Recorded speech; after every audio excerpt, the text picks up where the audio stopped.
November 1938, Berlin, Germany. Lived a man who was very blessed. He had a wonderful wife, 3 healthy children, a very successful business. He was very rich. He lived in a beautiful home, drove a luxurious convertible car, owned a summer home with maids and a cook. Life could not be better. Where there is money, there's also connections.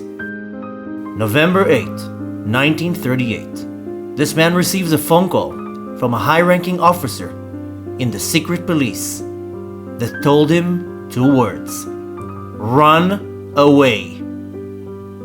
This man, without thinking twice, went home, packed a small bag, placed in the bag some clothes and precious belongings, his tefillin, his talit, a kiddush cup, a menorah, and a few other personal items.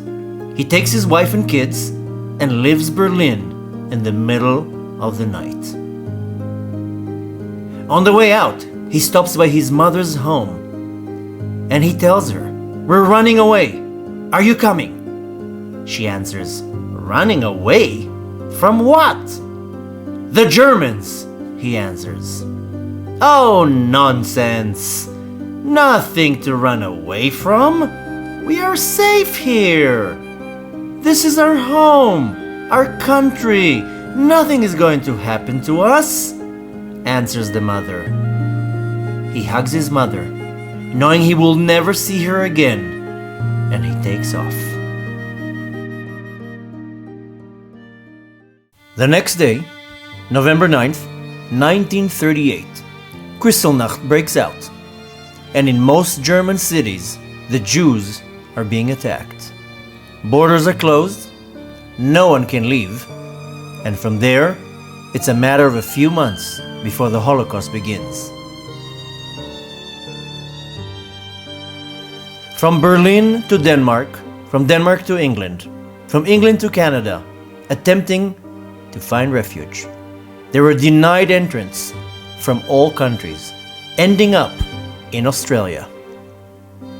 From living the life of a multimillionaire, wearing the finest suits, living in luxury, wining and dining, enjoying the high life, this man now finds himself a schlepper, a mover, working day and night for minimum wage to support his family.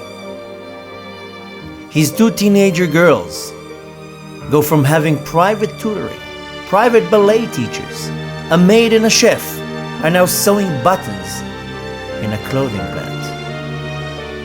This man lost everything in one night, but didn't lose what was most important: his life.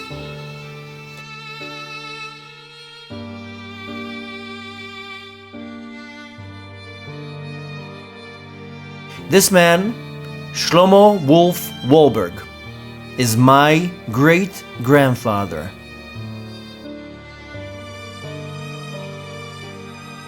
While a few thousand realized the harsh reality they were soon to face, many others chose to live in denial, although they were warned again and again.